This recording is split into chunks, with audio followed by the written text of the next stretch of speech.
The story kicks off with our protagonist goofing around with his desk baddies. It's just vibing when the buzz about a meteorite falling starts spreading. He looks up, but what he sees is not some hell rock. It looks way too much like a giant eye staring right at him. The sight freaks him out so bad that he feels his soul freeze on the spot. Then it crashes into Earth, and instead of wiping everything out, it triggers a strange system that changes the world forever. The impact sends a signal burst rippling across the entire globe. Out of nowhere, a massive interface unfolds in the sky as the system fuses Earth into a literal game called Lucid Adventure. In an instant, it scans the entire planet and uploads every single detail into its database. Our boy thinks the world is ending, but honestly, the only thing breaking loose is the fact that he's still a virgin. He sees an interface showing that his character has been completed. Eventually, the pressure subsides, and our boy wonders if everything is back to normal. People are also struggling with the same thoughts. Suddenly, a welcome interface pops up, and this time before everyone else's too. The system displays a message from an unknown entity saying that every living creature on Earth has turned into a game character. People mutter, joking that this is some weird-ass update straight from God. The system goes on to say they can pull off crazy spells and level up to clear dungeons otherwise. The monsters popping up everywhere will beat the crap out of them. And if they die here, there's no reincarnation. Death is for real. Now all this tenses our boy as the big screen displays that the game has started, but people still think of it as a marketing stunt and some plan to take their class. Suddenly, the first day special quest pops up with the news that it will bring monsters just for training the players. A gate appears out of nowhere and swords start to materialize in players' hands. R vigorously shouts at the girls to move their asses if they don't want to end up as monster cheesecake.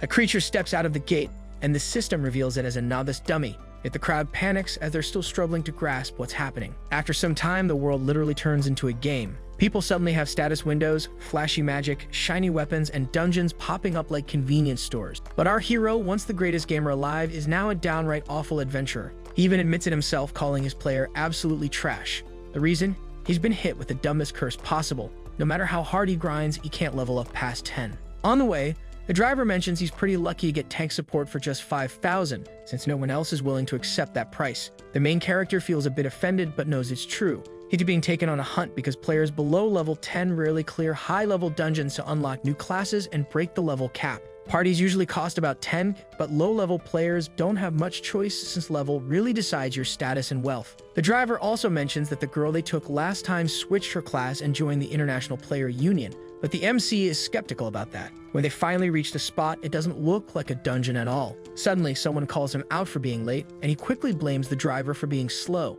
But the big guy, Kim, isn't interested in excuses. The girl with him, a level 47 healer named Su-yang, jumps in to say that even though Kim looks tough, he's actually a seasoned adventurer. With that, they head into the first floor of the Forbidden Pit dungeon. Upon entering, a lizard monster rushes at our boy. He freezes in fear, questioning what kind of tank Kim is to let monsters reach the backline. Out of nowhere, the jacked guy cuts the creature down and tells Ethan to pay more attention since they barely made it past the first floor. But then Kim turns and demands payment for his extra services, and Ethan is left completely stunned. Kim starts counting how many times he saved Ethan, getting to 5, and claims that it's $1,000 each time. Ethan is fuming. He already shelled out money to be carried, and nobody mentioned any hidden fees. Kim just smirks, saying $5,000 is nothing for an entire dungeon run. With this crazy grin, he warns that the second floor is going to be way worse and Ethan can do whatever he wants. Ethan is so annoyed, blaming himself for not trusting his gut feeling. He quickly realizes Kim is actually letting monsters attack him just to rack up rescues. Ethan loses it, refusing to be treated like an idiot just because he's not a top-tier player.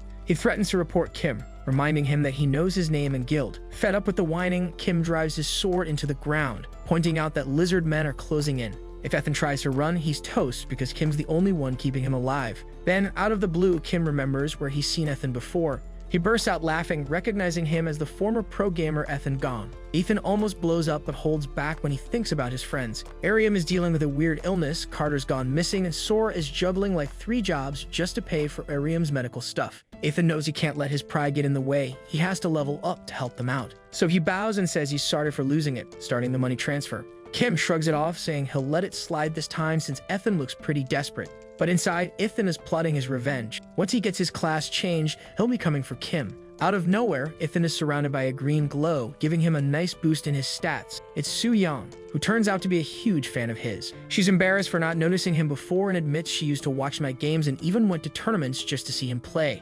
Ethan laughs and thanks her, but Kim jumps in, telling her she's wasting mana. Then, out of the blue, Ethan trips and lands right in a puddle. Kim can't help but burst out laughing, teasing him for being scared of a lizard man.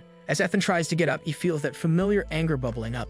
His nose starts bleeding and a drop falls into the puddle. Suddenly, the water lights up. When he looks into it, he sees a red-haired warrior in fancy armor instead of his own reflection. He calls everyone over to check it out, but Soo-young insists she doesn't see anything. Kim smacks his head, saying the only red thing around is Ethan's blood. After a moment, Kim stops everyone. Ethan feels his heart racing. They've made it to the boss floor. Kim tells Soo-young to buff him up, but he charges in with his enhanced stats. Suddenly, the boss emerges. It is an A-class python. Cackling with excitement, Kim charges as the beast lunges with venomous fangs. Ethan is struck by its terrifying presence, though it feels oddly familiar. The python crashes down, but Kim blocks with his blade and braces for the next phase. Venom sprays everywhere but has no effect thanks to his buffs. In the third phase, the python unleashes a toxic shower, an almost impossible spell to counter. Kim calls for Soo-young, who casts her holy shield. A bluish aura surrounds him, granting immunity to status effects for 1.5 seconds. Seizing the moment, Kim forces the python's fangs into its own flesh.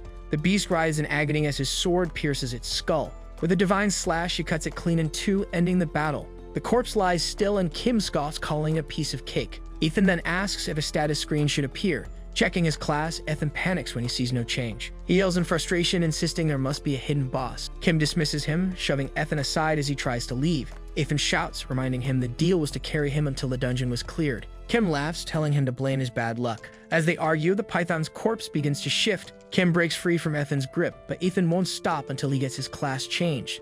Then a Crimson System message appears. The 10,000th dungeon boss has been defeated. Phase 1 is complete. The system shifts into Phase 2. Earth is now on hard difficulty. Ethan shouts in disbelief. The message changes again. The A-class python has transformed into a double-as zombie dragon. A grotesque monster emerges, designated the vengeful carcass, mindless and driven only by vengeance. Kim and Soo-young are stunned. Ethan declares this must be the true boss. Kim, still doubtful, demands another buff. The abomination strikes and Kim braces, but the blow hurls him like a ragdoll into a wall. Soo-young rushes to heal him, but Kim leaps up, screaming he doesn't want to die, then dashes for the exit. Ethan commands him to stay, but Kim punches him away and smashes through the wall, triggering a rockfall that seals the exit. Wounded but grinning, Kim flees. Soo-young collapses, paralyzed by fear and tears. As the monster lunges again, Ethan snatches her aside, assuring her they can still survive if they stay sharp. She questions what the two of them can do, but Ethan insists he has a plan. Use the beast's power against itself and her healing magic against the undead. The monster raises its claws. As they run, a mysterious voice tells Ethan to take cover behind a pillar. They narrowly dodge. Shocked, Ethan realizes the strange voice just saved them. The beast lunges again and Ethan begs for more guidance. The red-haired warrior from the puddle manifests once more, instructing them to unleash holy light. Soo-young casts the spell, forming a radiant cross that scorches the creature's eyes. Following the voice, they rush toward the blocked exit. The barricade is thicker than expected and Ethan warns her to prepare. The voice tells him in 10 seconds he must hide behind a pillar while Soo-young stays in place. The monster will target her, giving Ethan a chance to escape. The voice adds solemnly, this is the only way to survive. Shaken, Ethan hesitates, but Soo-young smiles faintly, saying she trusts him. As long as they fight together, she believes they can succeed. The monster charges and Ethan orders her to run to the wall and stay pressed against it until this signal. He knows this is their only chance. Refusing to accept the choice he's given, he tells her instead to cast a holy shield on the pillar in front of her. At once, shimmering green scales envelop the structure. The beast would have easily demolished it, but thanks to the spell, the pillar is now a weapon that pierces straight through the monster's skull. Soo-young beams with joy, but Ethan reminds her that their ordeal isn't over yet. They still haven't escaped the dungeon. The creature convulses in agony, thrashing violently against the walls and floor. The force of its rampage opens a passage near the exit. A glimmer of hope finally appears before them, but then a massive boulder plummets from the ceiling. Ethan reacts instantly, shoving Soo-young out of harm's way. She screams his name, frantically searching for him amidst the debris. With his last ounce of strength, Ethan urges her to run. She dashes toward him, still unable to process that half of Ethan's body has been crushed beneath the rubble. Trembling and sobbing, she asks why he sacrificed himself for her. She refuses to abandon him and prepares to heal. But Ethan yells once more, demanding that she flee or his sacrifice will have been meaningless. Tears streaming down her face, she sprints toward the exit, vowing to return. But before she can finish her promise, additional rocks crash down, sealing the gateway once more. Ethan, lying trapped, asks the heavens why this happened when he had friends waiting for him. Exhausted, he resigns himself to his fate. Eventually, the monster devours him. Darkness engulfs everything and a yellow message appears. Game over. However, unlike usual, the message also states that he still has one life remaining. The system initiates Ethan's second playthrough and informs him that there is saved data awaiting retrieval. Since Ethan is unconscious, the system begins loading the data without his confirmation. The old and the new Ethan begin to merge. The system identifies him as hardcore leveling warrior, and his new data starts overwriting Ethan Gong. As more information floods his mind, the system reconfigures his body. A crimson glow bursts from the monster's mouth. It suddenly opens, releasing a cascade of red data cubes throughout the chamber.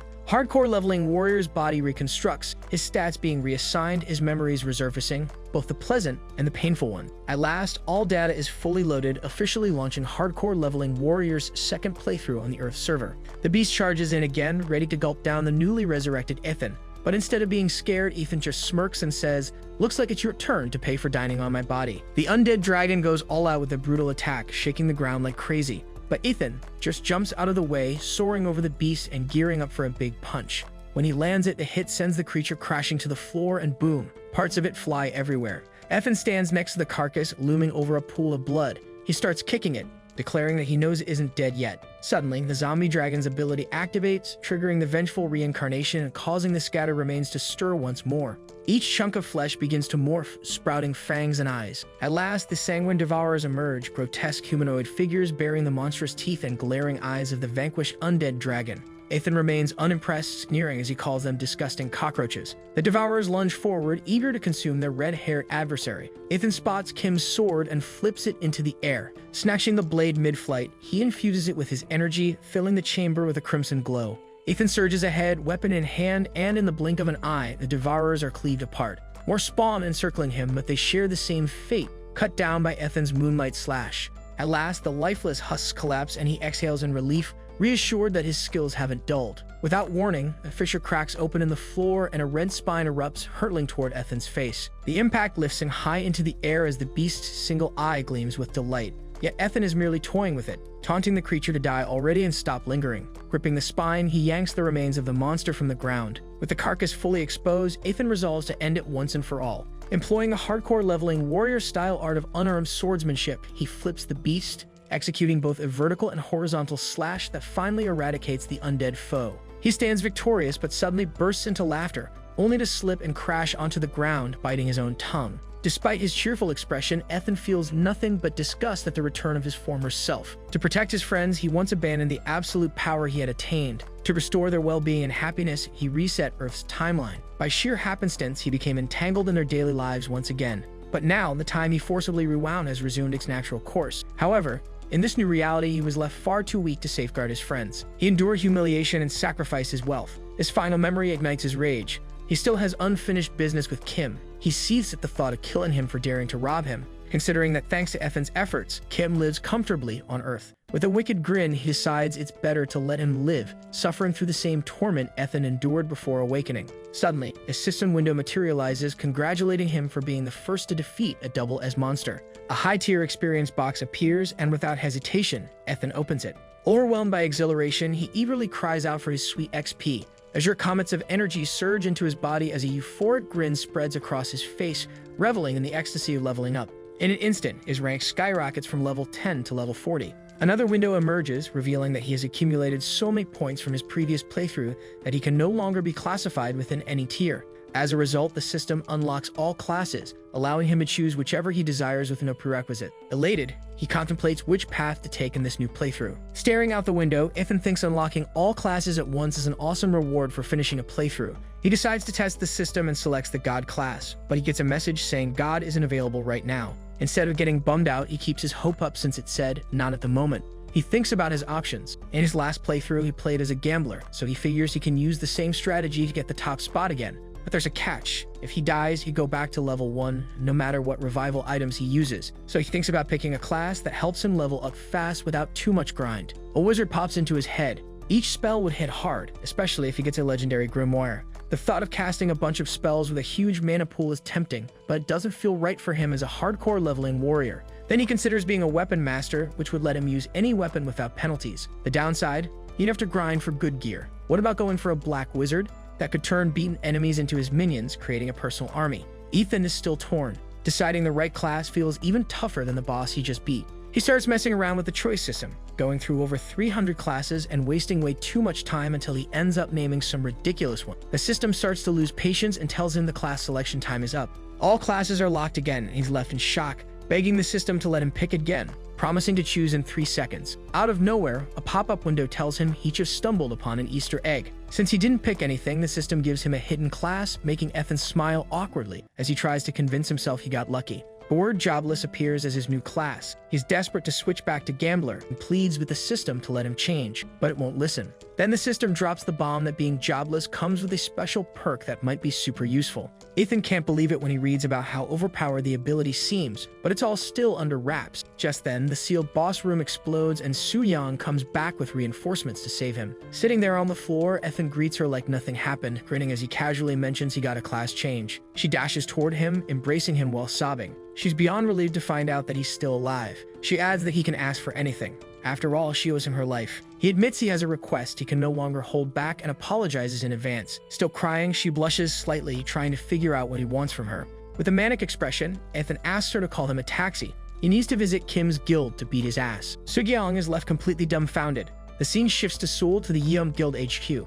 Ethan finally arrives in his taxi, amazed at how much money the guild makes by scamming people. He spots 2 buff guards at the entrance and approaches them, asking them to tell Kim to meet him downstairs. One of the guards steps forward, demanding to know who he is and which guild he belongs to. Ethan simply introduces himself and asks again if he can deliver the message. This infuriates the guard, who throws a powerful punch at him for his audacity. Ethan doesn't flinch and counters with a casual kick, sending the guard flying through the entrance of the building. He steps inside like he owns the place and for the last time asks if anyone knows Kim. No one bothers to answer, they just charge at him, weapons drawn. Ethan merely sighs, fully aware that things are about to escalate. After single-handedly beating all the guards, he approaches the secretary and asks where Kim is. Sweating bullets, the girl stammers that he's in a meeting with the guild master on the top floor. The elevator doors open, revealing yet another wave of guards, and with no other choice, Ethan ends up dealing with them as well. In the guild master's office, the phone rings. The secretary informs the master that someone is demanding to see him. Yeom Kim, a level 70 elementalist and guild master of Yeom Guild, is currently in a meeting with Kim, who turns out to be his younger brother. Yeom insists that a trip boss appearing in a D-rated dungeon is impossible. Suddenly, Ethan slams the door open, startling Kim, who doesn't recognize him at first. Ethan reminds him that he was the client he abandoned in the dungeon. Kim is dumbfounded. He can't believe this is the same dude he scammed for $5,000. He starts sweating, unable to process that Ethan not only survived but also defeated the Double S boss. Ethan confirms it with a murderous glare, declaring that he came back from hell just to take his life. Yeom rises from his seat, telling Ethan to mind his manners. He doesn't care about the past, but he won't tolerate Ethan disrespecting his younger brother. Ignoring him completely, Ethan whacks Kim's head, squishing him like an accordion while questioning why he wasn't raised properly. Ethan isn't even aware of his own strength, slightly horrified at how much uglier Kim just became. Yeom, now furious, unleashes a powerful fireball, causing the floor to explode beneath them. He activates his Flame Emperor armor and swears to burn Ethan from head to toe. Ethan, unfazed, mumbles that Yeom should just give his money back if he doesn't want to end up like his brother. Yeom prepares his boom boom ball, ready to incinerate Ethan's face. However, before he can launch it, Ethan whacks him too, blaming him for global warming. Just like that, the Flame Emperor armor shatters. Not even $1 million set of armor could withstand Ethan's strike. Even in defeat, Yeom threatens Ethan, warning that the player union will come after him. Stepping on his head, Ethan reminds him that he doesn't care. Instead, he asks for the password to the safe he noticed in the corner. Yeom refuses, but instead of forcing him, Ethan casually approaches the safe. He comments that he would have only taken half if Yeom had cooperated. With a single motion, Ethan rips the safe door off, sending metal fragments flying. Yeom watches in horror, unable to believe that someone could physically destroy a titanium alloy safe. Struggling to stand, he begs Ethan not to take the money, warning that others will come after him. Ethan hurls the safe door at him, embedding it into the wall. Yeom, now trembling, pisses himself as Ethan coldly reminds him that that's not his problem. After all, they didn't care when they were robbing innocent players. The golden side shines like a radiant sun, making Ethan grin with excitement. Looking around for something to carry the loot, he spots a golf bag, stuffs it full, and casually walks out, completely ignoring the firefighters brushing in. Something nags at him. It feels like he's forgetting something. Finally, he remembers. He wanted a popsicle because that room was a damn inferno. While eating it, the feeling persists, but no matter how hard he thinks, the memory remains locked. Suddenly, his phone buzzes. It's a call from Sora. She desperately pleads for Ethan's help. Ariam is in critical condition. Ethan's popsicle falls from his hand as he sprints toward the hospital. He knows that Ariam will die in a few days because time has started flowing again. At the Giga Medical Center in Seoul, the physician overseeing Ariam is bewildered. He cannot comprehend how someone with those symptoms is still breathing. Even though in this new world a healing spell surpasses modern medicine, he refuses to surrender and instructs the nurses to transfer her to an operating room. Sora sobs in the background, pleading for Arium to keep fighting and not abandon her. Her vital signs begin to deteriorate, becoming more erratic by the second. Suddenly, Ethan bursts into the room, shattering the window where Arium was being kept. The doctor and nurses yell at him, demanding to know who he is and why he entered the hospital in such a manner. Ethan simply states that he is her guardian. While the doctor continues shouting, exasperated that they are running out of time and he is only worsening the situation, Ethan remains silent. On his way there, he had been contemplating Arium's predicament and concluded that she wasn't ill. In truth, she was vanishing due to a temporal paradox. Sora steps into the room, catching Ethan's attention. She has also undergone a transformation, but she is even more surprised by Ethan's altered appearance. He asks her if she now recalls things she had forgotten long ago, but she denies it, clarifying that Ethan is the only one who managed to reload his past self. With pain in her expression, she reveals that Arium's condition deteriorated when her appearance changed into that of her player. She had been fine a couple of days before, eating and talking as always, but after a pop-up window announced that the Earth server had switched to hard mode, they couldn't believe how drastically their appearance shifted. She had been thrilled by the fact that their levels were no longer capped at 10, excited that they could finally grow stronger together. But suddenly, Arium started coughing up blood to the point that Sora feared she was going to die. Ethan grabs the golf bag and hands it to the doctor as payment for the remainder of Arium's medical expenses. Deep inside, he knows that the 5 years he rewound were merely a fleeting illusion. Arium hadn't survived in the original timeline, but thanks to Ethan's sacrifice, she was given another chance. Now that time has resumed its natural course. She's in critical condition because, in reality, she was meant to be dead. The pain is unbearable. Ethan himself doesn't know if there's anything he can do to save her. Sora implores him, desperately seeking words of reassurance that Arium will pull through, but he is in no position to offer hope. What's the point of having all his stats maximized if he cannot even save a friend? One of the nurses wheels Arium's bed toward the surgery room before it's too late. Sora tries to convince herself that there must still be a way to save Arium. There are dragons in the sky, people breathing fire. She screams in frustration, questioning why a miracle won't happen when they are in a game where anything should be possible. That cry strikes Ethan's mind like lightning. That's right, they are inside a game. So perhaps there's a rule that could apply to this scenario. They've been trapped in a world game resembling Lucid Adventure, the original game. He recalls that in Lucid Adventure, the Python's dungeon was located next to another called the Deep Sea. And by coincidence, an underwater dungeon was recently discovered near the one he had just cleared. Perhaps the solution lies there. Ethan praises Sora. Even without her memories, she remains incredible as always, giving him strength at his lowest. He vows to save Arium, assuring Sora not to worry. He will return soon. As Ethan leaps from the room, Sora is struck by his confidence, wondering why that attitude feels so familiar. Ethan lands on Arium's bed, alarming the nurses who urge him not to do anything reckless. He apologizes to Arium for waking her, but it will only be for a short while. Lifting her into his arms, Ethan prepares to jump as the nurses scream at him, reminding him that they are on the 10th floor, but he doesn't care. He leaps from the building, landing unscathed on a car and startling a biker who was just passing by. Immediately after, he throws the biker off his vehicle, instructing him to call his number for compensation. Ethan starts the bike and speeds toward the underwater dungeon. Arium suddenly asks him if he still loves her like before. After a long pause, he starts sweating like crazy, struggling to come up with a decent answer to her question since everything about her feels like it belongs to the past. Out of nowhere, he switches the topic by bringing up a crab and a weird thing that happens when he pushes on his belly.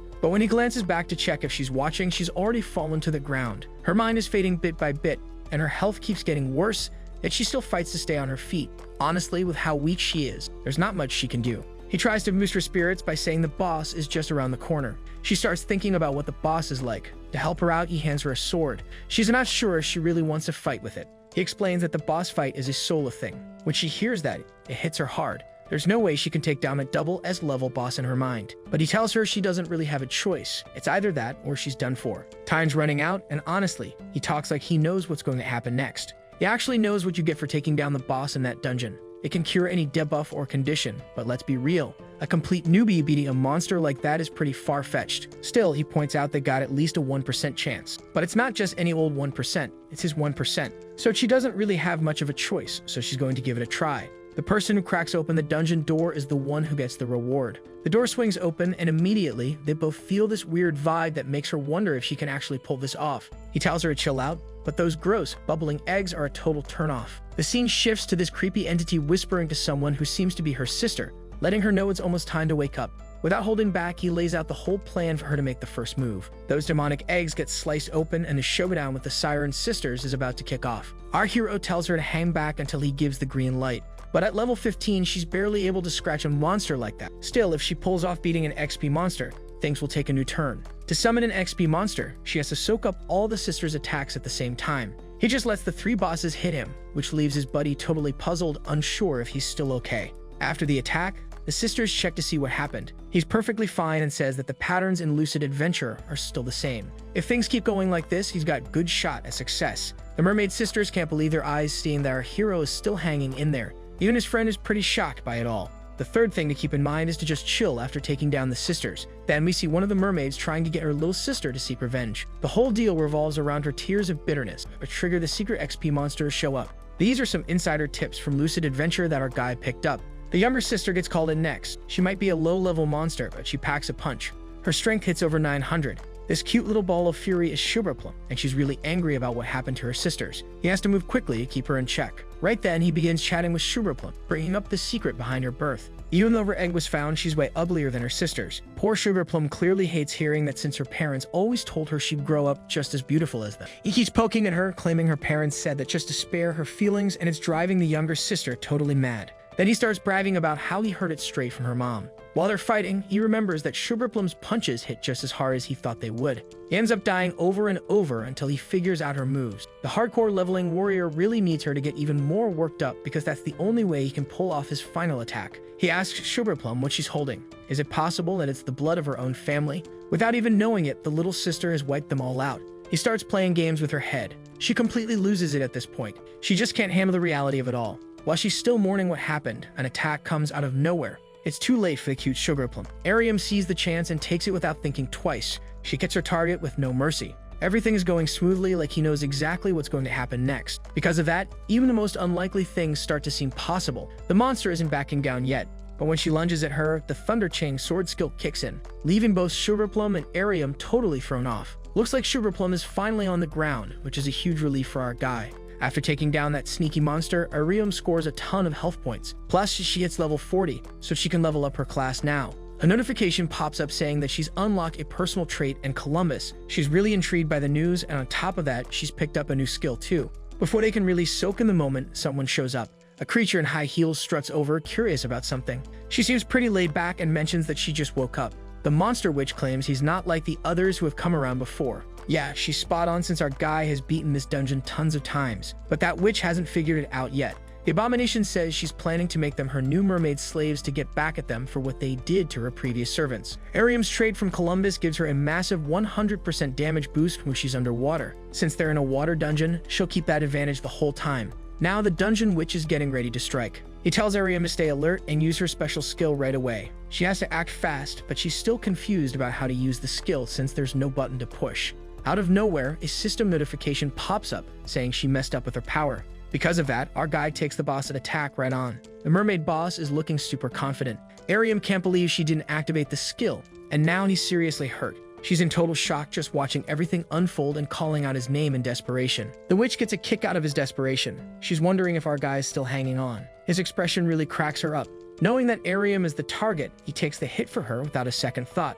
The mermaid finds that kind of move intriguing because he doesn't even try to fight back. The boss knows he's strong but still doesn't put up a fight, which she sees as disrespect. Now our guy is in a tough spot. With that, the mermaid charges in hard. Things look really grim for him, but he's more focused on his plan than on his own well-being. Ethan is super confident about his game knowledge, but he realizes that knowing the theory doesn't really match up with actually playing. He should have thought about how hard it can be for a beginner to activate her skills. Now he's feeling crushed and burned, but somehow he's still alive. He can still take on the boss if he really wants to. We see a damage counter showing that he's not doing any damage at all. Arium has to handle all the damage herself. Any damage Ethan manages to deal only counts as backup, and if he accidentally causes damage, he'll miss out on the grand prize. Those are the rules for snagging the secret reward. Arium has to handle all the damage to the boss herself. Everything rests on her shoulders and it's pretty overwhelming. After seeing our guy get pierced, she's shaken but remembers he believes in her. But while she's lost in thought, he's taking a beating, and the witch across the way is starting to get more curious about his determination.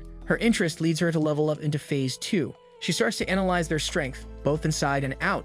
Then she introduces a little monster into the mix that's capable of invading someone's body. This tiny creature can brainwash people and turn them into mindless servants. Things are definitely getting more intense for our guy. That parasite is super tough to get rid of, but unfortunately, it ends up slipping into Ethan's body and quickly makes its way to his brain. Before you know it, he's under the control of this creepy tentacle power that looks like the end of our hero. This ability can actually turn someone into a chimera, so a transformation countdown starts ticking. Fast forward a year and Arium finally decides to take action, charging straight at the witch. The witch just sneers at her weak attempt, blasting her away and calling her trash. Poor Arium flies across the floor after just one hit. She's scared out of her mind, but her determination to save Ethan is even stronger. Still, there's not much she can do right now. The witch notices how scared she is but points out that she still has a spark in her eyes, like she's not giving up yet. The witch doesn't waste any time and hurls the parasite straight at her face. The worm is about to crawl inside her, and the witch watches it with a satisfied grin. But the parasite gets crushed instantly, which really pisses off the dungeon boss, making him wonder how a simple human could do that. Arium can't properly answer, but finally says the parasite tastes awful. With that kind of disrespect, the witch decides it's time to end her. Slowly and painfully, an explosive octopus is dropped right on her. The octopus senses her fear and immediately reacts. Things are looking pretty grim for her. There's no way to avoid feeling scared right now. The dungeon witch is teasing her, calling her a coward. That octopus bomb is about to go off any second. Arium's hands are shaking like crazy. She can't believe she ends up in this situation. Thinking back to when Ethan used to say she was the one who looked out for him, it doesn't add up in her mind since she sees herself as a scaredy cat, but the thought keeps nagging at her, especially remembering how she got pulled out of the hospital where she was sure she'd end up dying. Deep down, she knows she's actually capable of something more. She recalls when he told her to hang in there until it's really over, that he'd do whatever it takes to save her this time. Plus, she's really curious about what their relationship was like in the past. With that, she gears up to fight back, knowing she has to move fast, because the bomb is about to go off. Poor Arium raises her sword, her eyes blazing with determination. With one quick swing, she slices through the octopus's fuse, preventing it from exploding. Suddenly, a light bulb goes off in her head. She thinks she might figure out how to tap into her ability. The dungeon's voice is definitely curious about what just went down. She bolts toward the witch without a second thought, but to the witch, it looks pretty lame since she can set off the bomb whenever she wants. Arium is caught in a huge explosion, and her whole body gets burned up, collapsing right at the feet of the siren boss. The witch cackles with delight at the scene. Just then, the egg is about to hatch, and she shifts her focus to the cocoon. The reaction happens way quicker than she thought. Ethan pops out, saying Arium did an amazing job, and that's when the witch realizes the enchantment is broken. But she can't figure out how it happened. It turns out a skill called Resurrection has kicked in, and she starts to wonder if he's a healer. The magic is directed towards Arium, and a cistern window pops up, saying she's been blessed by the touch of the heavens. Suddenly, a great light fills the whole area. She's finally healed, both inside and out. It's like she's back on her feet again. For the first time, the dungeon witch is feeling a bit anxious. Our guy pops out of the cocoon and jokes that Arium is about to turn her into sushi. Meanwhile, Arium is totally shocked that there's not a single scar on her body, but how he managed to break the parasite's spell is still a mystery. Let's take a quick look at what goes down inside the cocoon. When Ethan gains experience, he levels up, and that kicks off his unemployed class. This means he can pick whatever class he wants every time he levels up. That's what the system means by him not having a set class. It's kind of like an Easter egg that lets him try out different classes. It only catches that his options are based on his level, but he can totally take advantage of everything that comes with the class he picks. He even gets to keep a skill if he switches classes later on. But none of this would have happened without Arium's courage, because Ethan only levels up after that octopus blows up when it dies. So he's going with the priest class this time. The witch is really confused, not getting what's going on at all. But she still thinks she can take down her opponent whenever she feels like it, so she yells at them to know their place. Charged up with pure rage, the mermaid charges at the group and activates her servant's skill. Suddenly, all the cocoons around start bursting open, and her huge marine army is summoned. The group has to act fast. It's the final phase of the boss fight. Ethan turns to Arium and tells her to take out all monsters, assuring her not to sweat it because he's got her back. The system pops up with a message saying teamwork has started. He steps up as a healer, calling himself the Great Hardcore Leveling Acolyte, and it's like he's totally decked out in a wet healer vibe. He starts casting buffs like crazy, and Arium can't believe how many she's getting. It's definitely over the top, and she starts to get pretty worried. Just then, the system warns her that she's got an overdose. So our poor Arium isn't exactly pure anymore, but she's more than ready to tackle that horde of creatures. Our guy is pumped up like never before. He's got more confidence than anything out there. The group of sea monsters is closing in on her, and they look like total freaks from the deep. She can't help but show her nerves. Then she unleashes her ultimate move, Knave of the Deep Sea, and disaster starts pouring down on her target. You've got legendary creatures like the Kraken and the Loch Ness Monster hanging out here. They even throws in the Pacific Beast, Moby Dick. This monster has some serious skills when it comes to controlling weaker creatures. Sure, it costs a few tentacles to manage all these monsters, but the payoff is totally worth it because the attack it unleashes is epic.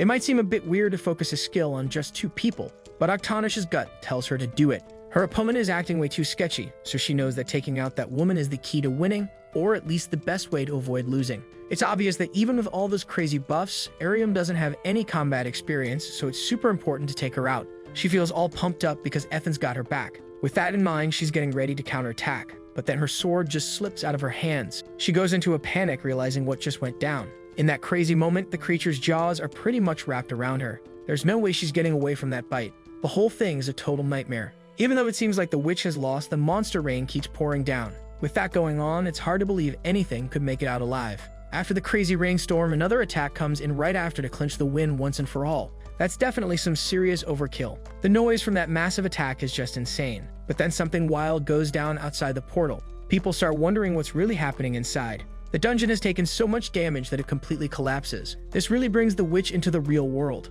Atanish lands on top of this huge creature right in the middle of the water. It hits her that she's ended up in a whole new world. But what really matters is figuring out what happened to her enemies. There's total silence for ages. She doesn't pick up on anything alive around her. So she gets pretty pumped thinking she's taken them out, which makes sense since they're just human after all. Right then, our guy shows up messing with her. She tries to act fast. Wasting no time, she lunges at our holy priest. She's desperate to finally see him dead. The attack's almost on Ethan, but he dodges it at the very last moment. She tries to follow his move with her eyes, but our guy just laughs and says his attribute points are maxed out. She calls him a despicable human while throwing another attack combo his way, but our guy tells her she's got the wrong target, since he has no intention of touching her. So Ethan goes ahead and uses the resurrection ability again. After all, it's Arium's job to take her down. She's still alive and hasn't vanished yet. Things get complicated for the witch since she doesn't have many tentacles left to give up. She starts brainstorming how to handle the situation.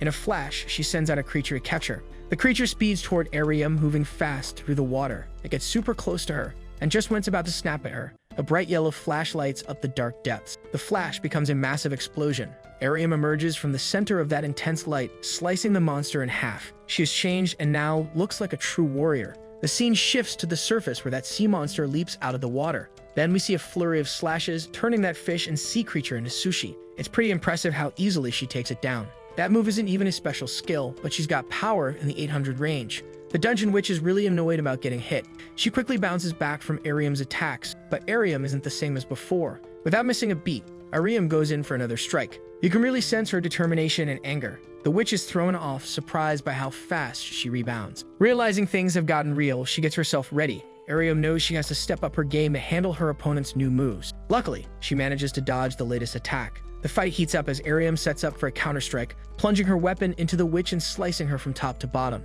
The force of that cut is insane. There's no doubt left in her eyes. The witch is in a tight spot now. With no other choice, she goes all out, surrounding Arium with creepy tentacles. She couldn't dodge anything and was getting hit from every angle. Those blows really hurt, but she wasn't about to give up on this fight. Luckily, her friend behind her was there to back her up, and thanks to that, her wounds started to heal. Now is the time to act. She wasn't about to let herself go down. The witch, now twisted into some creepy monster, was getting all hyped up, thinking she had the upper hand. Without giving Arium a chance to catch her breath, the monster kept throwing attacks. She decides it's time to finish off her opponent by crushing her. Frustrated, all she wants is for Arium to just be done for. You can hear the crunching sound, but the creature isn't quite satisfied yet and wants to make sure Arium is really gone. On the flip side, our guy's not worried at all. He's totally convinced that humans can't die as long as he's around, thanks to the priest healer who just keeps bringing them back to life over and over. Eventually, Arium snaps back to it and slices through all the tentacles, leaving the witch with no options. Then the creature starts to flash back to some old memories. Our guy mentions that those are the octopus witch's memories.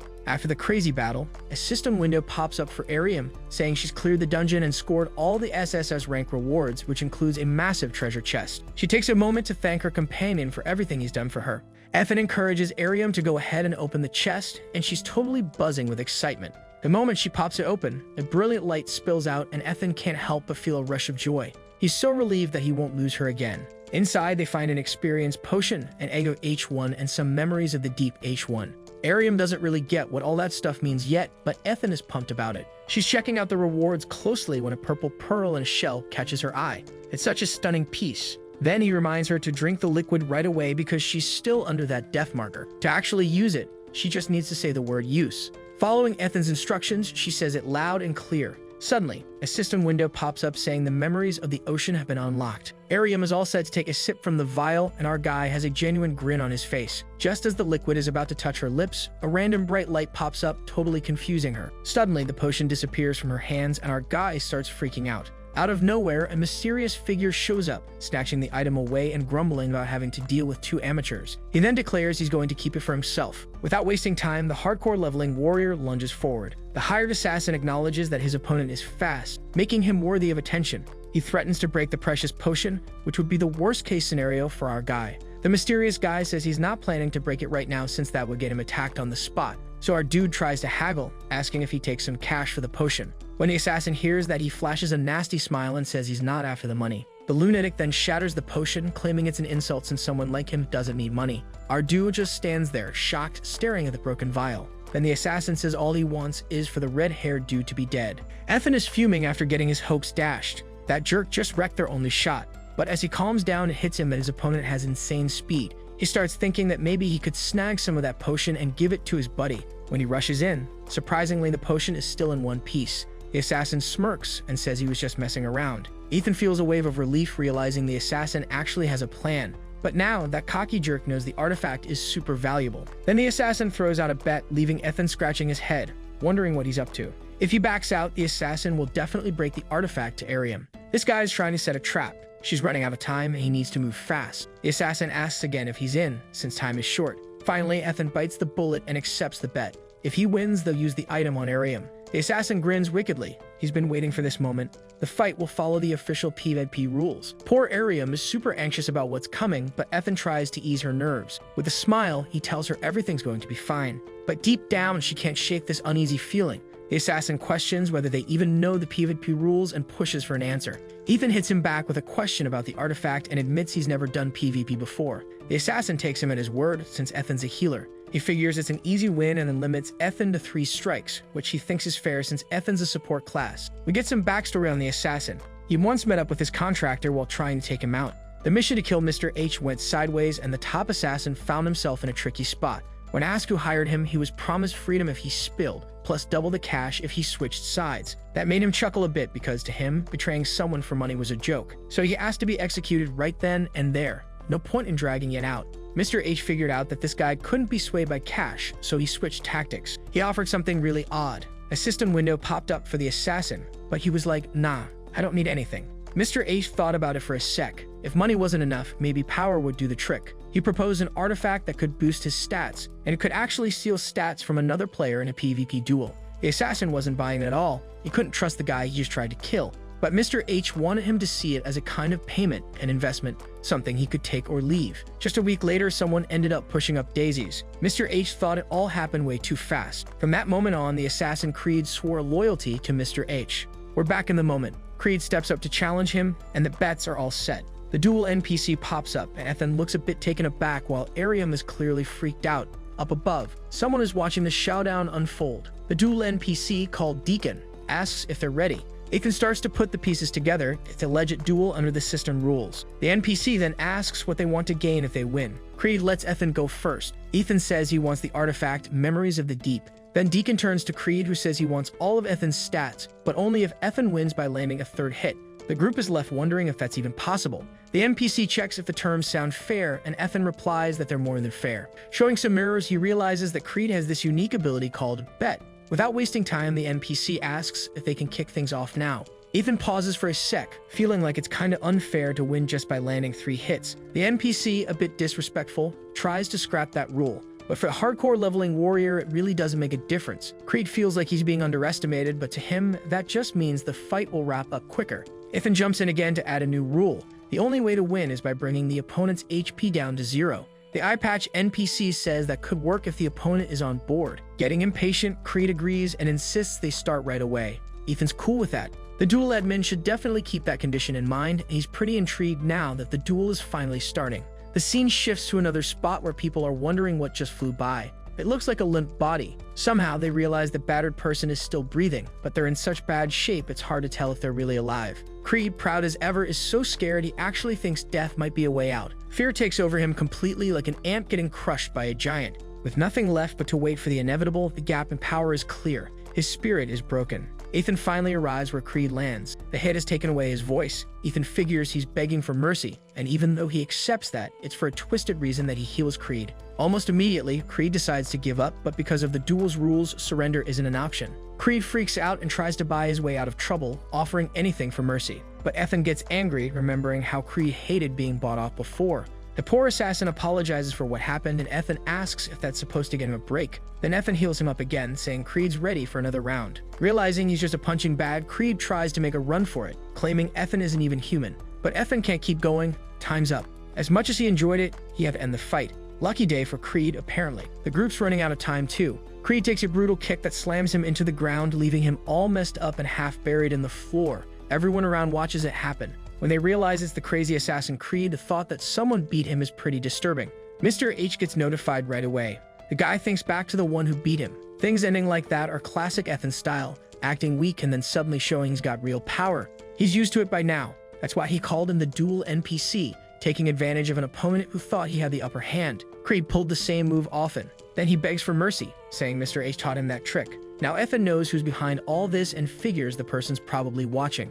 To him, it's straight up disrespect to steal his best strategy. The assassin's healed, but looks totally confused. Looks like he really ticked Ethan off. Another brutal punch lands. Ethan's mad about the fraud, someone else using his old moves. Whoever sent that trickster is gonna pay. He warns Mr. H to pay attention because things are about to get ugly. Ethan lands the final blow. The legendary warrior is back. Everyone watching is speechless. No one survives a hit like that. Ethan grabs a phone, filming him threatening Mr. H and calling him a fraud. Mr. H hangs up and sits there for a bit, lost in thought about the red-haired kid. Back at the duel spot, Ethan's come out on top. He's got the prize locked down. The artifact, Memories of the Deep, is handed back to Ariam. She's already taken the potion, so now she dives right into using the item. The system chimes in, saying that Memories of the Deep has cleared all of Kun's negative statuses, and the time mess is all sorted out. Ariam says she finally feels better. Overjoyed, she thanks him and tears up with happiness. Just seeing that lights up Ethan's heart, pulling at his own memories with her. He's on the verge of crying too. With everything back to normal, they're both eager to go look for Sora. But while they're chatting, something catches their attention. They glance up at the sky and spot a massive fleet of aircraft and ships in the water. Looks like Mr. H's guild isn't messing around. They're ready to step in if the assassin fails, which is pretty smart and exactly what you'd expect from a guild leader. It looks like the entire military force of a nation has shown up, and it's all to catch the RNC. People can't believe a force like this was mobilized, which probably means the place is about to get wiped out. Mr. H is planning to erase everything there. Then the story shifts to Creed, who doesn't really get what's going on at first. He's shocked when he figures it out. The whole area is about to be bombed, and Creed has no choice but to run for his life. It's wild that H is actually willing to sacrifice him too. Eventually, the bombs start dropping and the whole area is turned to ashes. The explosions can be seen from really far away, which makes civilians start to wonder if a war has started. No one really knows what's going on. Then a news alert pops up on every screen. A few days later, they place the blame. They say it was all caused by a terrorist named Ethan, who's 34. The incident at the Yon Guild building is blamed on him too. The guild leader backs up the story, saying Ethan beat everyone there and stole a bunch of money. When they look into Ethan's past, they find out he was once one of the under 10s. He also supposedly kidnapped someone from a hospital. In the same report, Mr. H is brought on to share his side. He says Ethan's crew is an S-level PK group, and that Ethan planned all of this from the start. He says Ethan just wanted to steal rewards from that dungeon. According to H, Ethan is a high-level PK player who's been pretending to be a sub-10. H says he felt humiliated when someone called him a fraud. He claims his guild's sacrifices weren't for nothing and insists Ethan should go down in history as the worst criminal ever. They even show live footage where Ethan appears to be helping people and pretending to be a hero. The public ends up feeling grateful since no one got hurt, and they believe it's all thanks to the Tagib Guild's barrier. A gladly accepts their thanks. Meanwhile, the real hero is just watching it all unfold. He knows he's the one casting healing spells, and the footage actually proves it. He keeps saying the barrier is his and H is lying. While he's arguing, the footage suddenly cuts off. People say H destroyed the camera. He's super angry and wants to know who did it. Then he orders his team to go after Ethan's family. All his forces are mobilized. Somewhere out at sea, a girl is excited to meet the healer. She knows he's the one who stopped the bomb from destroying everything. With that kind of power, it makes sense that he also beat Creed, even though Creed had 2 maxed out stats. But there are also people called the Examiners who maxed out all their stats. A group is thinking about sending 4 of them to help Korea. It's revealed that M supports H, so the plan is moving forward because M gave the green light. At the same time, a mysterious figure is getting ready to strike. They swing their sword at a red-haired boy. The attack is crazy strong. Ethan barely dodges it in time. The MC can't believe someone that strong exists just a year after the world was turned into a game. The opponent seems like they already maxed all their stats. They say their slash was empty. but the destruction it caused proves otherwise. It cuts down everything in its path. Ethan sees this and gets super mad since he worked so hard to protect those people. Still, the enemy is clearly skilled with at least 2 years of experience. Even the opponent is surprised by Ethan's reaction speed. He reads the attack and blocks it just in time. Even the legendary hero's hands are shaking from the clash. Suddenly, a system window pops up in the middle of the fight. It's a mission asking Ethan to heal all the injured players nearby. The timing could be worse. Ethan complains about it because he knows ignoring it could get him fired. He decides to do it anyway, hoping the system gives him something in return. He casts a big healing spell and saves everyone in the area. The system confirms that the mission is done. It says he only needs 2 more levels to unlock a special perk. Just then, a meteor slams into the ground and Ethan gets even more upset. He wonders if it's from Marilda. Somewhere nearby, a group of mysterious people is watching.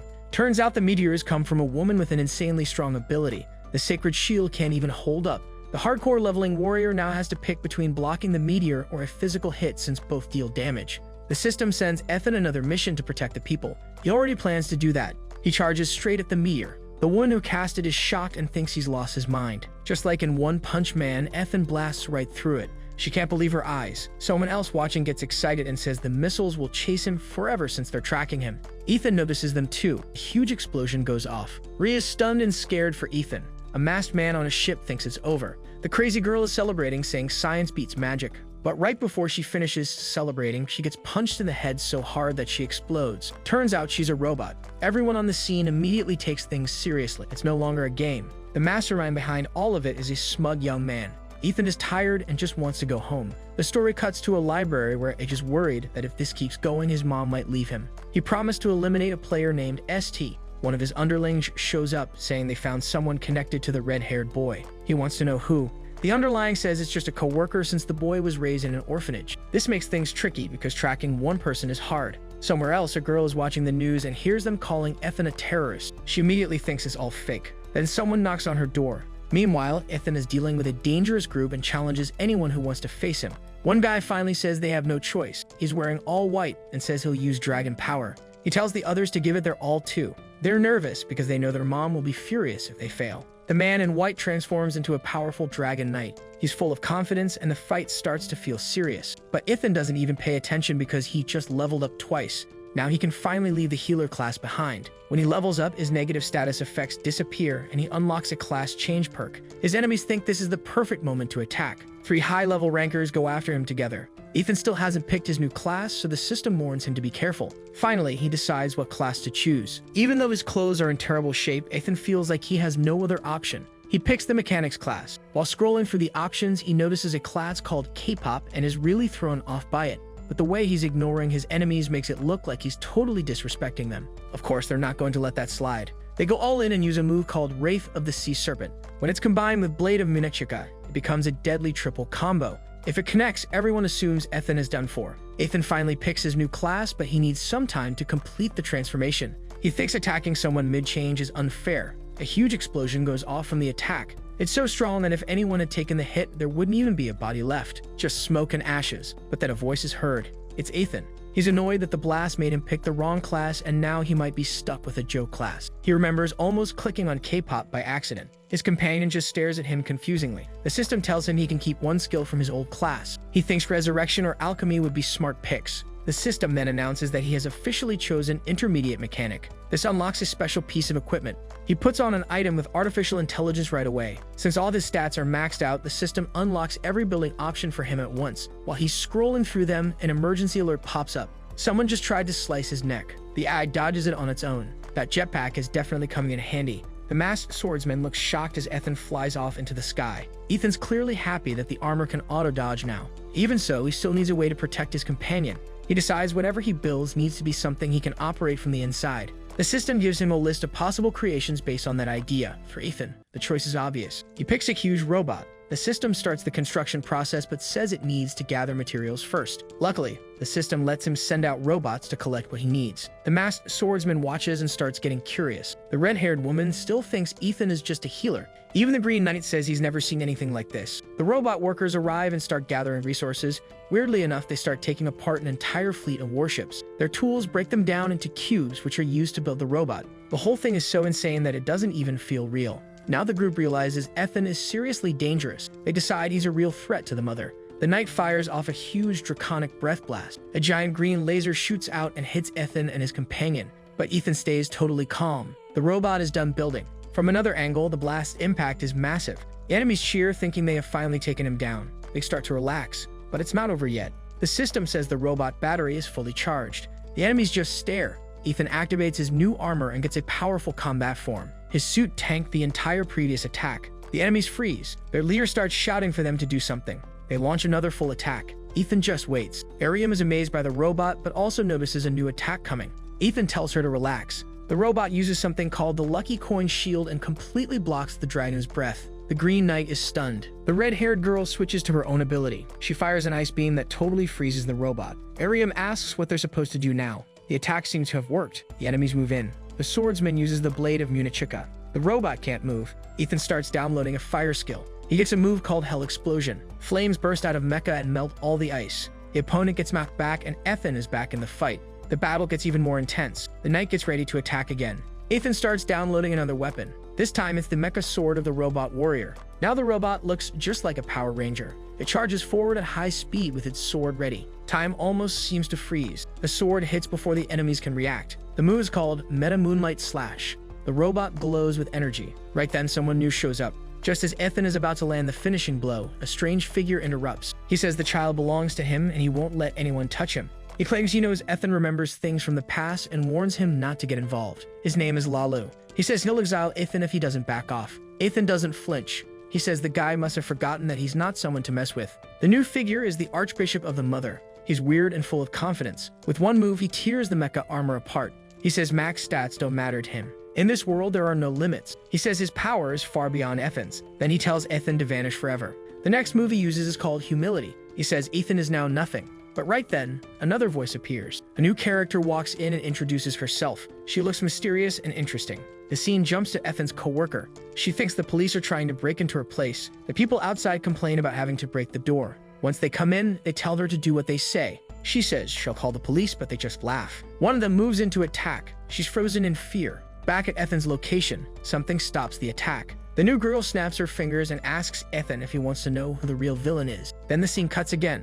A guy on a motorcycle crashes into the building where Ethan's co-worker is. The gang inside doesn't know what to think. Before they can speak, the man lands a powerful kick and sends one of them flying. The girl wonders who this guy is, but to him the question doesn't matter. He says he'd never forget her face. The scene moves back to the battlefield where the angel calls the heroine a witch. The two have some kind of history. The angel tells her to stay out of the fight, but she ends up leaving anyway. He says he doesn't have permission to fight another divine being. His followers are told to pull back too. Before he goes, he warns the witch that next time he sees her, it will be the end for her. He says he'll be back with full permission to take her down. The girl lets out a big breath. She's glad she got through it without having to fight. She looks at Ethan and seems to recognize him. Ethan has a ton of questions after being completely outclassed, but the witch tells him they'll talk later.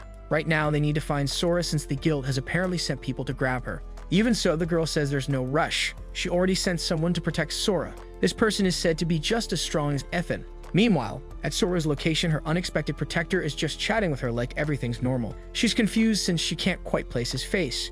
After a moment, she thinks he might be that old guy who runs the restaurant across the street. He's not thrilled about being called old, but this isn't the time to play guessing game. His partner is already in action and is clearly skilled. He beats up the attackers without hesitation. The blonde guy moves fast and hits hard. The big guy in the group of attackers is frozen in fear, but it's too late for him to run. The blonde boy sends people flying with his punches and still keeps talking to Sora. She thinks he might have been a teacher somewhere. Their conversation keeps going while chaos unfolds around them. At first, the fight looks easy for the blonde boy, but soon he needs help. One of the attackers is actually a big deal. It's Suki, the second-ranked swordswoman. The villain realizes his opponent really knows how to fight. His guess is right. His opponent is Jihan, a top-tier swordsman. Jihan gets annoyed by the constant use of a foreign language, so the enemy says they'll settle things with their swords. He's determined to finish the mission since it came directly from the Archbishop. The enemy launches into a series of slashes. Jihan gets serious and shows off insane skill with just a knife. He blocks the strikes easily and vanishes. Only footsteps are heard until Jihan suddenly reappears right behind his opponent. The whole fight is a lesson in elite swordsmanship. Sora watches in awe. She's never seen anything like it. Jihan notices her reaction and asks if she remembers him now. But the blonde boy is already tired of all the chatter. Before they can leave, they see a huge disturbance outside. More enemies show up. A squad of pros forms a wall in front of them. Jihan is confused and wants to know who these people are. Behind them stands a shady-looking guy. Jihan starts thinking about how to get out since he figures the mages will try to go after Sora. The gum-chewing leader casually tells his squad to take Sora alive and kill everyone else. The enemy team charges in. The mages get into position. Jihan decides to face them all and tells his partner to keep Sora safe no matter what. The blonde guy knows things just got serious. Jihan vanishes again and instantly cuts down a ton of enemies. He's about to reach the mages, but the blue-haired agents seem calm and ready. Right then, the leader pops his bubble gum, and it turns out the gum is special. Jihan suddenly can't move. He figures the ability ignores all resistance. The mages take the chance to strike. Even while stuck in place, Jihan shouts that Drip must protect Sora. A powerful hit is about to land. Jihan tenses up. He still can't move. The blue-haired agent seems to be enjoying the moment. But before the attack lands, a blinding light fills the area. There's a loud impact and someone shows up surrounded by green energy. The guy says Jihan is useless without him. He wears a cap and clearly knows Jihan well. Jihan doesn't seem happy to hear his voice. Without saying much, the two vanish together. The scene jumps to the Gangnam Corporation headquarters deep underground on the 13th basement floor. Sora and her protector are there and both complain that Bybee always shows up late. Sora is still confused until someone shows up and hugs her tight out of pure relief. She's surprised to see Arium looking so healthy. The two get emotional and happy tears follow. The blonde boy looks thoughtful. He notices neither of them has their memories back. Ethan turns to him and asks if he's Drip Soup. The blonde guy says yeah, and that he remembers the hardcore leveling warrior. Ethan then asks about the swordsman. Right on cue, Jihan walks in looking annoyed that Buddy took so long. An says he was ordered to be there, but Jihan stops when he sees HCLW Dabi. He's in shock. Ethan realizes Jihan remembers everything. It turns out they have a deep connection. Jihan remembers all the things they went through before fate forced them to fight. Now he's just happy to be on Ethan's side again. Jihan can't hold back and runs to Ethan, saying he missed him so much. Ethan's reaction is pure confusion. He quickly tells Jihan to give him some space. Jihan doesn't understand, but Ethan makes it clear that he's not a fan of being touched. It challenges him to a duel and says the bet will be one piece of information. HCLW says he wants to know where they're hiding. Jihan agrees and calls him stubborn, but says that if he wins, then HCLW has to listen to him instead. The swordsman tells Drip Soup to set it up and throws training swords to both of them.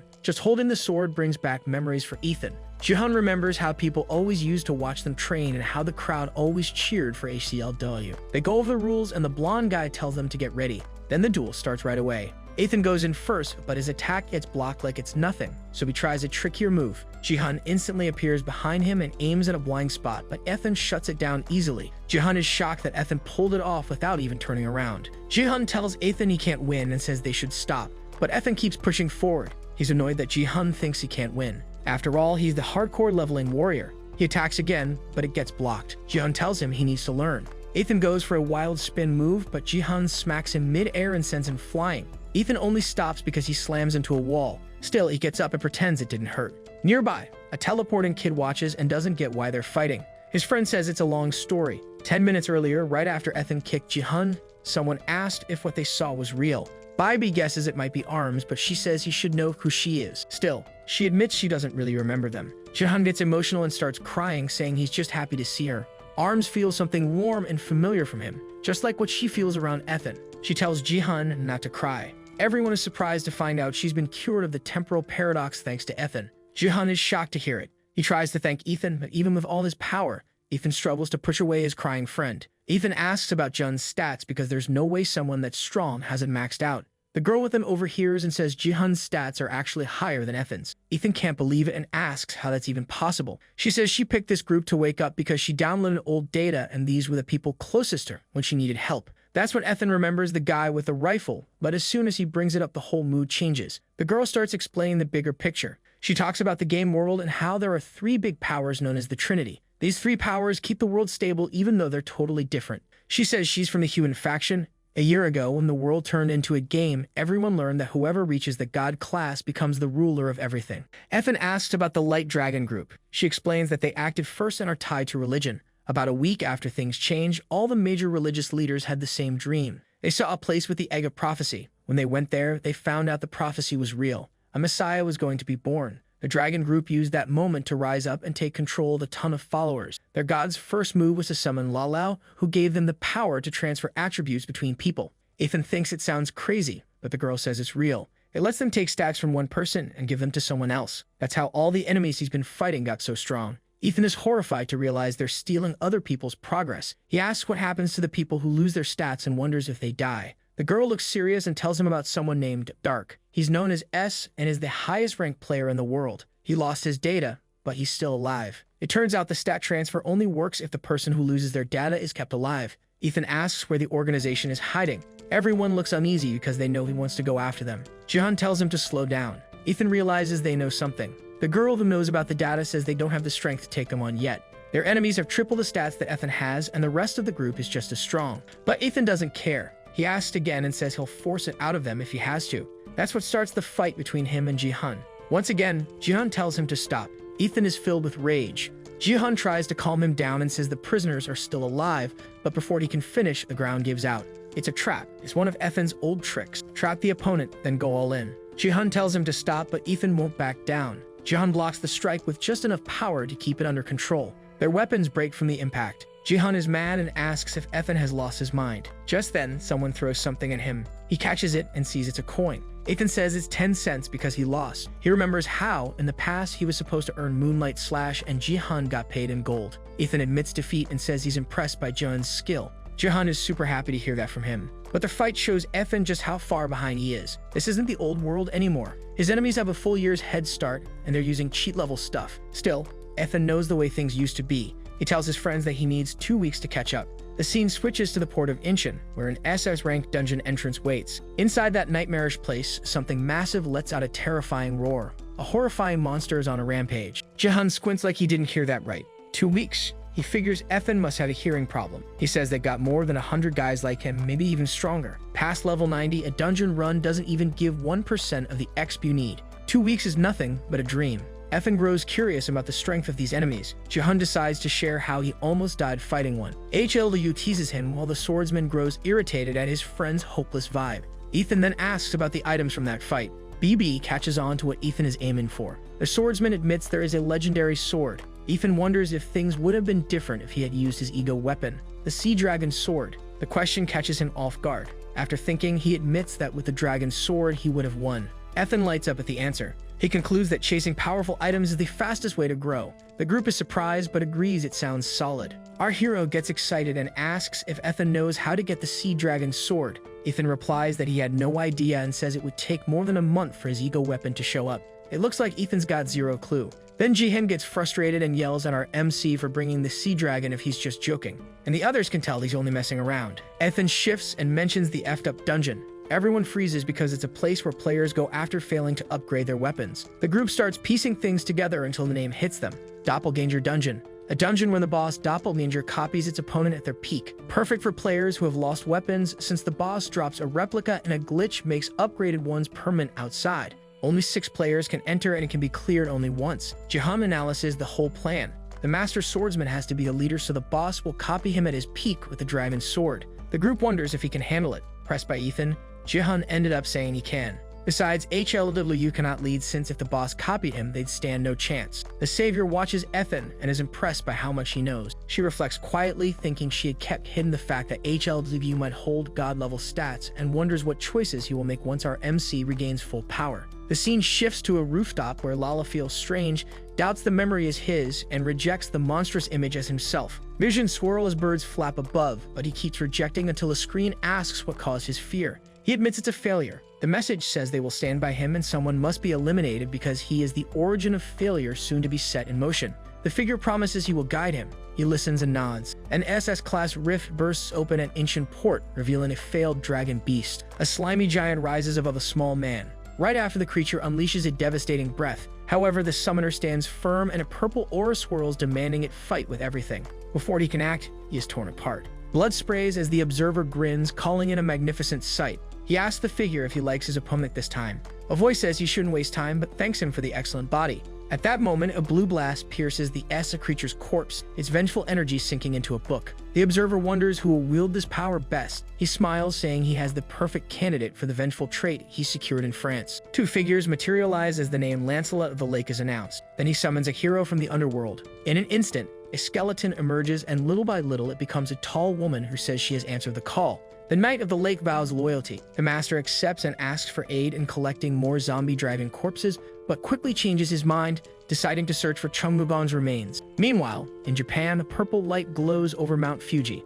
An SS-ranked dungeon, the Mythic Pit, appears. Soon after, the Vice Minister Takahashi grows tense, asking if the man has arrived. He is told not yet. He fumes since the fate of the country is at stake and less than 5 minutes remain. At that, a soldier points upward and soon a helicopter approaches. Soldiers question why only one man was sent. The man jumps from the helicopter and lands with a heavy impact, glowing with power. Soldiers are stunned and then one recognizes him. He greets them cheerfully and says he's glad to be home. The soldiers warn him that there isn't much time, but he says 1 minute is enough. He tells them to prepare snacks and charges forward. Inside the dungeon, the monster Yamato Orochi glares, its many heads glowing. It asks if a human is just a child. The man grins, saying it looks amazing, just as his grandfather described. The serpent snarls that it will devour him. He's shocked it can even talk. Then with glowing fists, he strikes its head over and over. The serpent rages and prepares a massive blast. He realizes he underestimated it. The ground explodes and the smoke covers the battlefield. From it he emerges, a man reveals his muscular form and is ready. He delivers a crushing blow, smashing the heads. Outside, the purple sphere fades, and with this, the mission is done. He lands back on the ground and casually asks for his snacks. Soldiers gape in disbelief that it ended so fast. Less than a minute passed. He insists on the fries and enjoys them with a smile, already thinking about his next stop. Elsewhere in Tokyo, inside a traditional hall, the Yakuza Society of Elder Brothers gathers. Tsukio Shiharu, the boss, enters and calls for silence. He shows them a small dark object. Someone jokes that it looks like an underwear, and he immediately replies that he expected that. Then he reveals its truth. Tapping his head, he transforms into a woman wielding a sword. It is a relic from the Church of the Pale Mother, made to craft the greatest swordswoman. She admits she abandoned her masculinity to use it. She says gender does not matter if she becomes the strongest. Plus, she announces she will step down so a new leader can be chosen. One man protests, saying she will remain their boss forever. Another grins and says he would even transition if she asked. She scolds him for being foolish, but thanks them for loyalty, asking everyone to raise their glasses and drink. Beneath the surface, on the 13th basement floor, a group studies a map. On points to the awakening point, then to the deep-sea dungeon. A boy recalls visiting islands by boat, wondering if there is a hidden dungeon. Ethan checks his phone and freezes. He asks Shako BB if he has ever been there. BB nods, pointing at the island. The group stares as the name appears, Docto. BB says he went there on a school trip and reveals that the dungeon belongs to someone. A news alert confirms the Tiga Guild bought the rights. Ethan is stunned. He predicts the Church of the Pale Mother will also move and dares them to come. Far away, a man on a rooftop sees the same news and is shocked. He decides to go himself this time. His blue creature takes flight. He vows to capture Ethan and warns that the Pale Mother's best fighters will be present.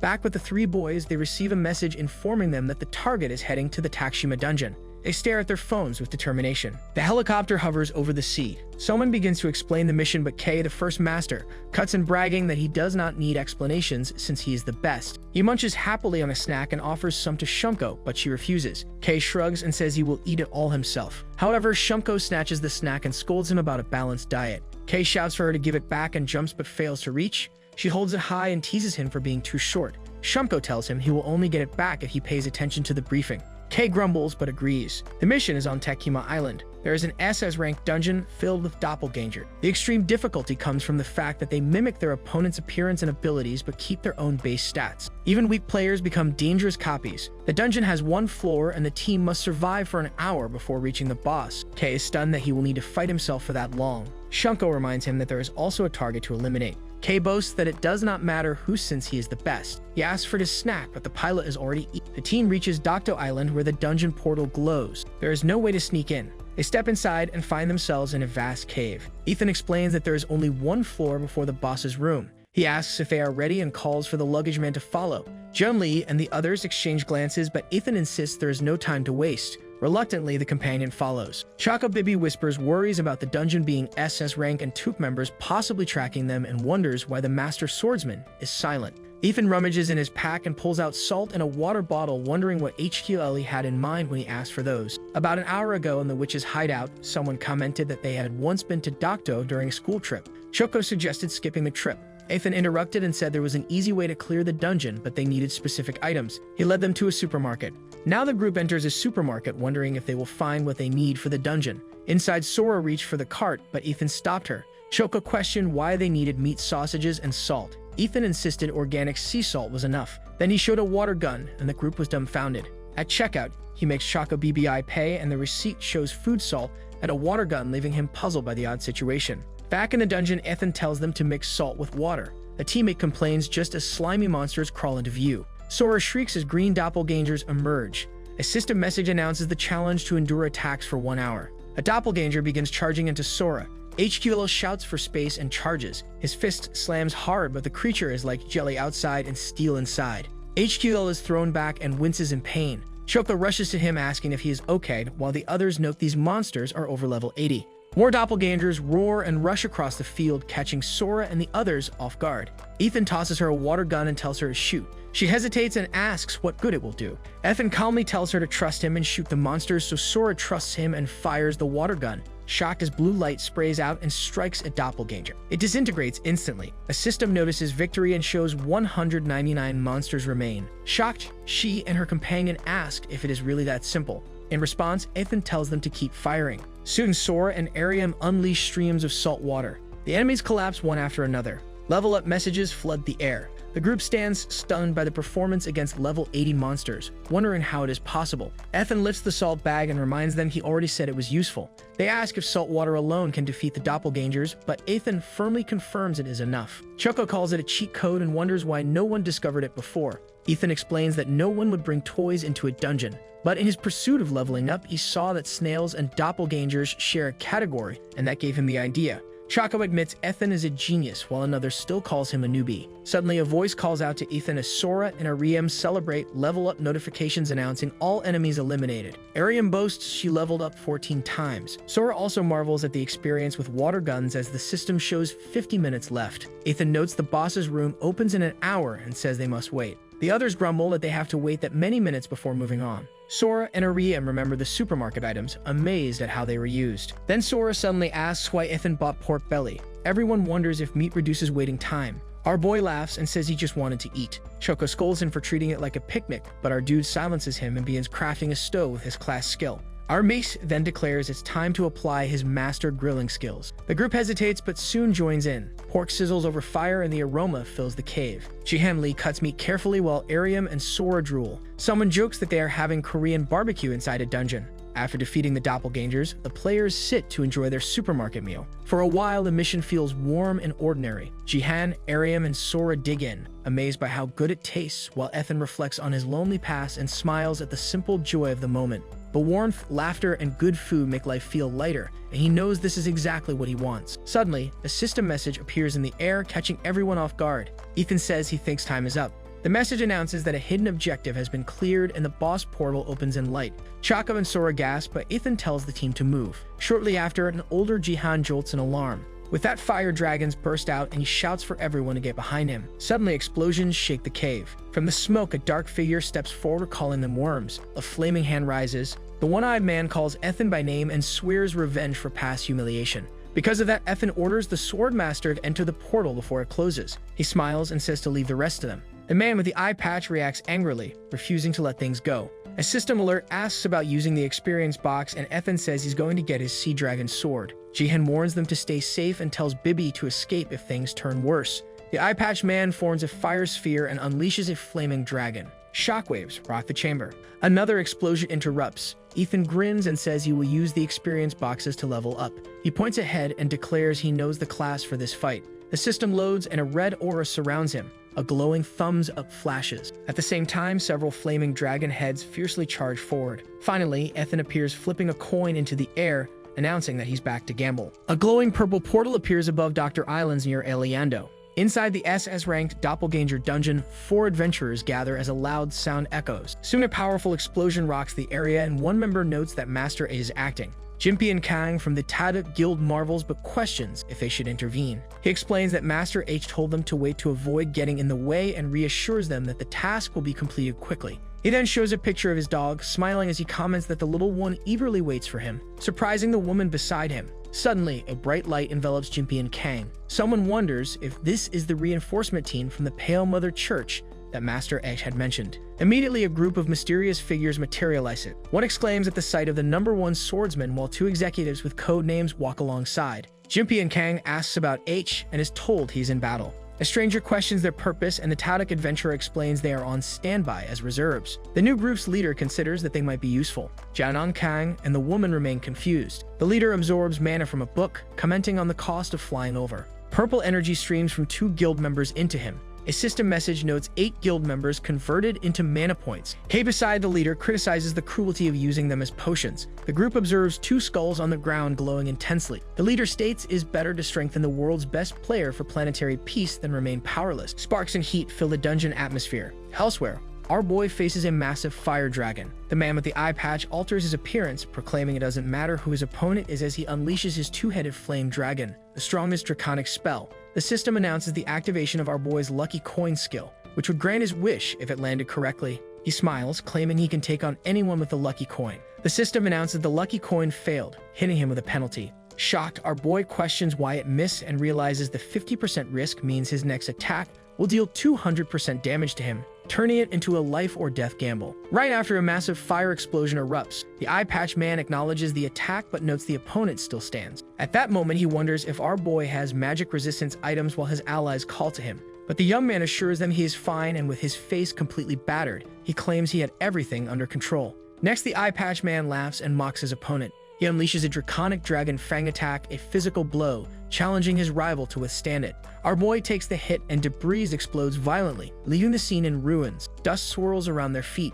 The eye patch man provokes our boy and daring him to call him a fraud. Ethan, with a bloody face, explains that fake attacks irritate him. Furious, the eye patch man roars that he is not a fraud. Our dude remarks that Heart Heater's real attacks are far more devastating. His eyes gleam as he charges, landing a flurry of blows. Explosions kick up dust and rubble. The eye patch man is down, visibly wounded, while our MC grins, realizing the opponent is a hardcore leveling warrior, possibly controlled by the Prison of Light, but far too weak. The eye patch man scoffs at using such power against him. A black shadow spreads across the ground. A dark aura distorts the air. A fan mocks the opponent's mana theft. A system alerts that a mysterious egg in the inventory reacts to the eye patch man's mana and will hatch soon, stunning onlookers. A shadowy creature in Black Dragon Knight mode, identified as a son of Laszlo, emerges and lunges with a vibrant aura. Our dude tosses a coin, activating a lucky coin, which succeeds, doubling the effect. Brilliant light radiates from his hand, and he draws the legendary dragon Slayer from a random sword sheath. He swings decisively, completing a threat against anyone daring to imitate a dragon knight.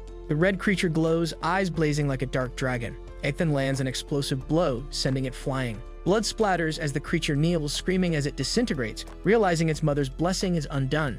Ethan points his sword at the eye patch man, demanding answers. The defeated enemy laments his inability to return to monster form. Our MC surprises him by revealing his true form, warning him. Standing over him, Ethan says he will not kill but threatens to cut fingers, promising to return them if he behaves. New figures arrive, and Darkus remarks that this is what happens when one rushes. Our boy initially mistakes them for enemies but realizes the book belongs to Dark, recognizing the man as the thief of Dark's data. The Subtons appear, and young K finds the enemy interesting and asks to start fighting. Darkus asks him to wait, offering snacks to delay him. Arguments break out over who will fight. K decides to handle 2 enemies, and Choco BB takes the 2 girls. On agrees to the division to rescue Dark faster. Darkus raises the book, emitting purple light, wishing for the enemy's obliteration. Lizzie comments that it has been a long time. Our boy recognizes Lizzie as the hardcore leveling warrior. Thanks for watching, everyone. Since you made it all the way to the end, smash that red subscribe button and hit like to show your support, and see you in the next one.